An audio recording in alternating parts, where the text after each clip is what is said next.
Welcome to another session. In this video, I will show you how to draw a lovely flower step by step. So let's start. Let's draw with me. This is so much beautiful and easy and somewhat unique flower. This is heart shape.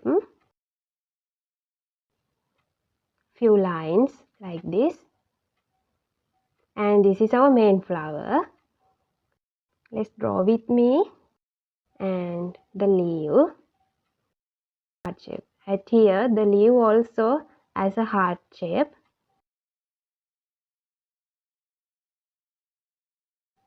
Here, draw relaxing. Take your time and enjoy the process. Don't worry about small mistakes and add any arts as you like. Here, and I add a butterfly also like this. If you like, you can also use a bee or anything like this. Let's draw with me.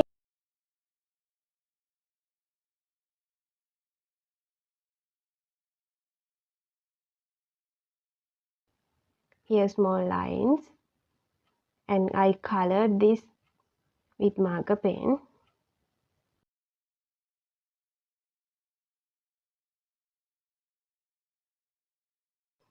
So this is our flower art. If you enjoy this video, please like and subscribe.